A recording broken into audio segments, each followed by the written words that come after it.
രോഹിതേട്ട, കുംഭമേള നടന്നുകൊണ്ടിരിക്കുകയാണ്. കുംഭമേളയിലെ അഘോരികൾക്കൊപ്പം അല്ലെങ്കിൽ അഘോരികളെക്കാൾ കൂടുതൽ ഇപ്പോൾ സോഷ്യൽ മീഡിയയിൽ ചർച്ചയായിക്കൊണ്ടിരിക്കുന്ന ഒരു പെൺകുട്ടിയുണ്ട്, മൊണാലിസ.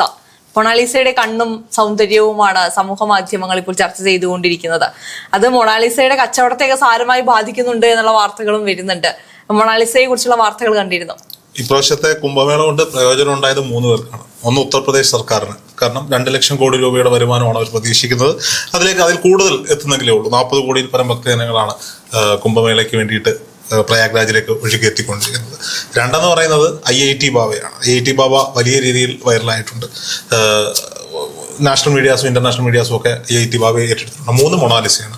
ഇനി നാലാമതൊരാളും കൂടിയുണ്ട്, ഒരു മനുഷ്യമാംസം കഴിച്ചു എന്ന് പറഞ്ഞ രംഗത്ത് വന്ന ഒരു തമിഴ് അഘോരി. നമ്മൾ അവരെ കുറിച്ച് വീഡിയോ ചെയ്തിട്ടുണ്ട്. അത് നമ്മൾ കേരളത്തിലെ മാധ്യമങ്ങളും സോഷ്യൽ മീഡിയ ആണ്. ഇത് ഞാൻ പറയുന്നത് ഇന്റർനാഷണൽ മീഡിയാസ് വരെ കൊണ്ടുപോകുന്ന 3 പേരെ പറ്റിയാണ് ഞാൻ പറഞ്ഞത്. അതിൽ ഈ മൊണാലിസയെ പറ്റി നമുക്ക് ചർച്ചയ്ക്ക് എടുക്കുമ്പോൾ, ഇൻഡോറിൽ നിന്നുള്ള ഒരു നാടോടി പെൺകുട്ടി, യാതൊരുവിധമായ വിദ്യാഭ്യാസ ബാക്ക്ഗ്രൗണ്ടും ഇല്ല. ആ കുട്ടിയോട് ചോദിക്കുന്നുണ്ട്, മീഡിയാസ് ചോദിക്കുന്നുണ്ട് എന്തുകൊണ്ടാണ് പഠിക്കാത്തതെന്ന് ചോദിക്കുമ്പോൾ അച്ഛനും അമ്മയും പഠിക്കാൻ വിട്ടില്ല, അതുകൊണ്ട് പഠിച്ചില്ല, ഇത്ര മാത്രമേ അറിയുള്ളൂ. കുടുംബത്തോടൊപ്പം ഇത്തരത്തിലുള്ള ഫെസ്റ്റിവലുകൾക്ക്, ഉത്സവങ്ങൾക്കൊക്കെ പോയി ഇത്തരത്തിലുള്ള മാലകളും ക്രാഫ്റ്റ് വർക്കുകളും ഒക്കെ വിറ്റ് ജീവിക്കുന്ന ഒരു 300 രൂപ 400 രൂപ ദിവസം വരുമാനം ഉണ്ടാക്കുന്ന ഒരു സാധാരണ പെൺകുട്ടി. ഈ പെൺകുട്ടിയോട് തോന്നുന്ന ആളുകൾക്ക് തോന്നുന്ന ഒരു അട്രാക്ഷനാണ് ഈ വീഡിയോകൾ വൈറലാവാൻ കാരണം. മൊണാലിസ എന്ന പേരിൽ ഒരു ഇൻസ്റ്റാഗ്രാം അക്കൗണ്ട് വന്നിട്ടുണ്ട്. ആ കുട്ടിയുടേതാണോ എന്ന് എനിക്കറിയില്ല. ആകാനുള്ള സാധ്യത വളരെ കുറവാണ്. കാരണം അത്രത്തോളം വലിയ വിദ്യാഭ്യാസമോ കാര്യങ്ങളോ ഒന്നും ആ കുട്ടിക്ക് ഇല്ല എന്നാണ് നമ്മൾ മനസ്സിലാക്കുന്നത്. അപ്പോൾ സ്വാഭാവികമായും സിനിമയിൽ അഭിനയിക്കാനും മോഡലിങ്ങിനും ഒക്കെ താല്പര്യമുണ്ട്. പക്ഷെ അച്ഛനും അമ്മയും വീട്ടില്ല. പക്ഷെ അച്ഛനും അമ്മയും വിട്ടിട്ട് പോകാൻ താല്പര്യവുമില്ല എന്ന് നിഷ്കളങ്കമായി പറയുന്ന ഒരു പെൺകുട്ടി, ഐശ്വര്യ റായിയുടെ കണ്ണുകളിലുള്ള സുന്ദരിയായ ഒരു നാടോടി കുട്ടി. പക്ഷെ ഇതിൽ ഞാൻ ശ്രദ്ധിച്ച ചില കമന്റുകളാണ്. നമുക്കറിയാം, പ്രയാഗ്രാജിൽ നടക്കുന്ന കുംഭമേള എന്ന് പറയുന്നത് സർവം ശിവമയമായ ശിവഭക്തരായ അഘോരികളും നാഗസന്യാസിമാരും ഭക്തജനങ്ങളും ഒഴുകിയെത്തുന്ന പ്രയാഗ്രാജ്. 144 വർഷങ്ങൾ ഈ മനുഷ്യായുസിൽ അവരുടെ ഏറ്റവും വലിയ ഭാഗ്യമായി അവർ കരുതുന്നു. ഇതിനു മുമ്പ് പോയ തലമുറയ്ക്ക് മാത്രം ദർശിക്കാൻ സാധിച്ചതും, ഈ തലമുറയ്ക്ക് ഇപ്രാവശ്യം ദർശിക്കാൻ സാധിച്ചില്ലെങ്കിൽ പിന്നീട് ദർശിക്കാൻ സാധിക്കാത്തതും, അടുത്ത തലമുറയ്ക്ക് മാത്രം ദർശിക്കാൻ സാധിക്കുന്നതുമായ ഒരു വലിയ ഇവന്റ് ആണ്. വലിയൊരു മഹാകുംഭമേളയാണ് അവിടെ നടക്കുന്നത്.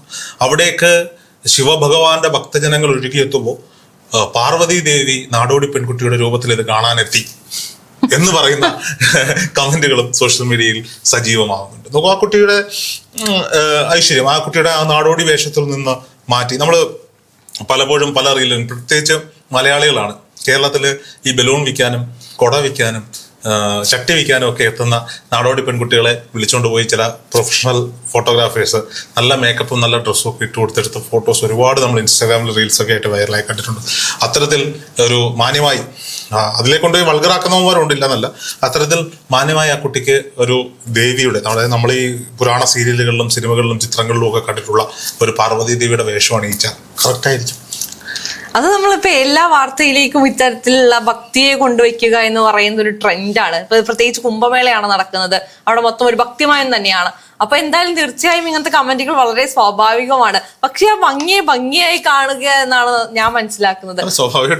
അല്ലാതെ അതിലേക്ക് ദേവിയെ വലിച്ചഴക്കേണ്ട ആവശ്യകതയൊന്നും ഞാൻ കാണുന്നില്ല. കമന്റുകൾ ഉണ്ട് എന്നാണ് ഞാൻ പറഞ്ഞത്. ഞാൻ വലിച്ചഴച്ചില്ല, ഞാനൊന്നും ചെയ്തിട്ടില്ല, കമന്റ് ഉള്ള കാര്യം പറഞ്ഞതാണ്. ഓക്കെ, നമ്മള് പക്ഷേ ഈ കാര്യത്തില് ആ കുട്ടി പറഞ്ഞു വെക്കുന്ന അല്ലെങ്കിൽ ആ വാർത്തകളിൽ നമ്മൾ കാണുന്ന ഒരു കാര്യമുണ്ട്. മൊണാലിസയ്ക്ക് ഇത്രയും വൈറലായെങ്കിലും വീട്ടുകാരുടെ കയ്യിൽ നിന്ന് ചീത്ത കേൾക്കുക എന്നുള്ള ഒരു ഓപ്ഷനാണ് ഇപ്പൊ കാരണം കച്ചവടം നടക്കുന്നത്. ചെല്ലുന്നവരെല്ലാം ഈ കുട്ടിയോടൊപ്പം ഫോട്ടോ എടുക്കാനും കുട്ടിയുടെ വിശേഷങ്ങൾ തിരക്കാനുമാണ് ചെല്ലുന്നത്. അപ്പൊ കുറെ നേരം സംസാരിച്ചുകൊണ്ട് നിൽക്കുമ്പോൾ ഈ കുട്ടി ഇത് വിൽക്കണ്ടേ? അങ്ങനെയാണെങ്കിൽ ഈ ഫോട്ടോ എടുക്കുന്നവർ ഇത് ഈ കുട്ടിയുടെ കയ്യിൽ നിന്ന് 4-5 മാലയൊക്കെ വാങ്ങിക്കൊണ്ട് പോയാൽ ആ കുടുംബത്തിനും സന്തോഷകരമാകും എന്നുള്ളതാണ്. എന്തായാലും നമുക്ക് മൊണാലിസയെ കുറിച്ച് ചർച്ച ചെയ്യുമ്പോൾ കുംഭമേളയെ കുറിച്ച് പറഞ്ഞു പോകാതിരിക്കാൻ പറ്റില്ല.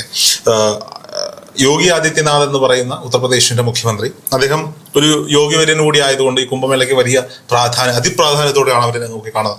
അതിനും അപ്പുറത്തേക്ക് അദ്ദേഹത്തിന്റെ ചില ബിസിനസ് പ്ലാനുകൾ, ഈ ഭക്തിയെ ബിസിനസ് ആക്കി എടുക്കുന്ന പല സാഹചര്യങ്ങളും നമ്മൾ കണ്ടിട്ടുണ്ട്. രാമക്ഷേത്ര നിർമ്മാണത്തിന്റെ പൂർണ്ണതയായാലും അവിടേക്കുള്ള സഞ്ചാരികളുടെ ഒഴുക്കായാലും കാര്യങ്ങളൊക്കെ, ഇതൊക്കെ വോട്ട് ബാങ്കിൽ അവർക്ക് കാര്യമായ അടി കിട്ടിയെങ്കിൽ പോലും 7000 കോടി രൂപ മുടക്കിക്കൊണ്ട് 2 ലക്ഷം കോടി രൂപ വരുമാനത്തിലേക്ക് എത്തിക്കാൻ പറ്റുന്ന ഒരു മഹാഭാഗ്യത്തിന് യോഗി ആദിത്യനാഥിന് ഭാഗ്യം സിദ്ധിച്ചു എന്ന് വേണമെങ്കിൽ പറയാം. കാരണം അദ്ദേഹം മുഖ്യമന്ത്രിയായിട്ടിരിക്കുമ്പോഴാണല്ലോ ഈ 144 വർഷങ്ങൾ തികഞ്ഞ് ഈ മഹാകുംഭമേളയുടെ ഒരു സംവിധാനം പ്രയാഗ്രാജിലേക്ക്. ഈ കുംഭമേള ശരിക്കും ഈ 12 വർഷങ്ങളിൽ നടക്കുന്ന പൂർണ്ണ കുംഭമേളയാണെങ്കിലും അർദ്ധ കുംഭമേളകളാണെങ്കിലും ഈ സർക്കാരുകളെ സംബന്ധിച്ച് ഒരു ലാഭക്കൊയ്ത്തിന് സമയം തന്നെയാണ് എന്നുള്ളതാണ്. ലാഭക്കൊയ്ത്തിന് അപ്പുറത്തേക്ക് ഞാൻ പറഞ്ഞു വരുന്നത്, പ്രത്യേകിച്ച് ഈ ഉത്തരേന്ത്യൻ സംസ്ഥാനങ്ങളെ കുറിച്ചുള്ള ഏറ്റവും ദക്ഷിണേന്ത്യൻ സംസ്ഥാനങ്ങളിൽ നിന്ന് പോകുന്നവരുടെ പ്രത്യേകിച്ച് മലയാളികളുടെ പരാതി എന്ന് പറയുന്നത് വൃത്തിയില്ലായ്മ, സൗകര്യങ്ങളില്ലായ്മ, ഇത്തരത്തിലുള്ള കുറെ പ്രശ്നങ്ങൾ ഉന്നയിക്കപ്പെടാറുണ്ട്. ഇത് 40 കോടി ജനങ്ങൾ ഒഴുകിയെത്തുന്ന ഒരു പരിപാടിക്ക് ഇന്നേ വരെ ഒരു പരാതിയും ഇല്ലാതെ കാര്യങ്ങൾ മുന്നോട്ട്. കഴിഞ്ഞ ദിവസം അവിടെ ടെന്റുകൾക്ക് തീ പിടിച്ചു. 100 രൂപയുണ്ടെങ്കിൽ ഒരു ടെന്റ് ലഭിക്കും. 100 രൂപ. ഇവിടുന്ന് പോകുന്ന ഒരാൾക്ക് ഒരു രാത്രി താമസിക്കാൻ 100 രൂപയുടെ ചെലവേ ഉള്ളൂ.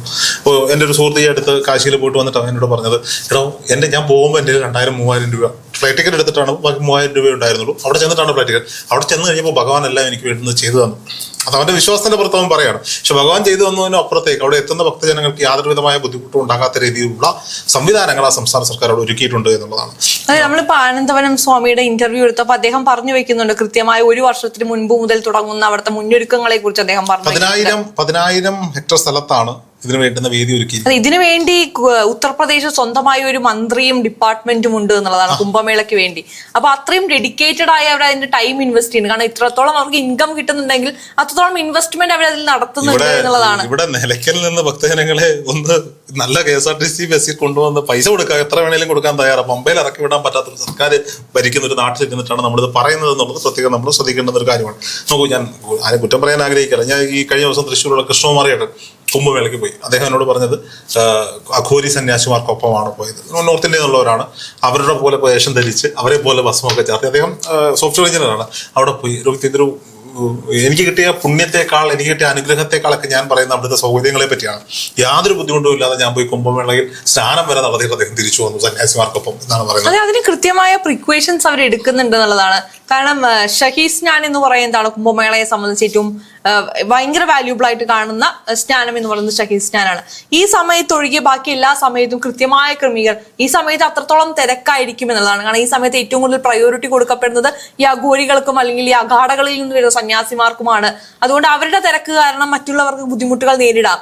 പക്ഷേ മറ്റുള്ള സമയങ്ങളിൽ കൃത്യമായി വഴികൾ ഒഴിച്ചിട്ട് ഈ വഴി സന്യാസിമാർക്കും സാധാരണ ജനങ്ങൾക്കും പ്രത്യേക വഴികൾ ഉണ്ടാക്കി ഈ സ്ഥലങ്ങളിൽ 140 ഹെക്ടറോളം വരുന്ന സ്ഥലങ്ങളെ വാർഡുകളായി തിരിച്ച് ആ വാർഡുകൾക്ക് ഒരു വില്ലേജ് ഓഫീസറെ വെച്ച് അങ്ങനെയൊക്കെയാണ് അവിടുത്തെ കാര്യങ്ങൾ.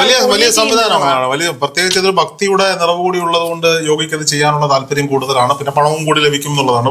ഹോസ്പിറ്റലുകളിൽ ഓക്സിജൻ ഇല്ലാതെ മരണപ്പെട്ട കുട്ടികളെ കുറിച്ചും കൂടി നമ്മൾ ചർച്ച ചെയ്യേണ്ടിയിരിക്കുന്നു. സമയമില്ലാത്തതുകൊണ്ട് നമുക്ക് അതിലേക്ക് പോകേണ്ട കാര്യമില്ല. എന്നാൽ പോലും ഞാൻ പറഞ്ഞു വെക്കുകയാണ്, ഭക്തിയുടെ കാവ്യയുടെ മയമുണ്ടെങ്കിൽ അവിടെ എല്ലാ സംവിധാനങ്ങളും ഒരുക്കും. പക്ഷെ ഒരു കാര്യം അംഗീകരിക്കാതിരിക്കാൻ വയ്യ. ഒരു കാലം വരട്ടം വരെ എന്നുവരെയാണെന്നുള്ളത് വേണമെങ്കിൽ ചിന്തിച്ചെടുത്താൽ മതി. ഒരു കാലഘട്ടം വരെ പകുതി കത്തിയ ശവശരീരങ്ങൾ ഒഴുകി നടന്ന ഗംഗയെ ശുദ്ധീകരിച്ച് അതിനെ പുണ്യഭൂമിയാക്കി അത് ഏതർത്ഥത്തിൽ നിലനിർത്തണമോ ആ അർത്ഥത്തിൽ തന്നെ നിലനിർത്തിക്കൊണ്ടുപോകുന്ന BJP സർക്കാരുകൾക്ക്, കേന്ദ്ര സർക്കാരായാലും സംസ്ഥാന സർക്കാരുകൾക്കും അവരെ കൂടി നമുക്ക് മെൻഷൻ ചെയ്യാതെ പോകാൻ പറ്റില്ല. എന്തായാലും മൊണാലിസ ഒരു അത്ഭുതമായി നിൽക്കുന്നു. വാരണാസിയിൽ നിന്ന് അല്ലെങ്കിൽ ഈ പറയപ്പെടുന്ന ഉത്തർപ്രദേശിൽ നിന്ന് ഈ ഫെസ്റ്റിവൽ കഴിയുമ്പോഴും ആ കുട്ടിക്ക് ഒരു നല്ല ജീവിതം ലഭിക്കട്ടെ എന്ന് നമുക്ക് ആഗ്രഹിക്കാം.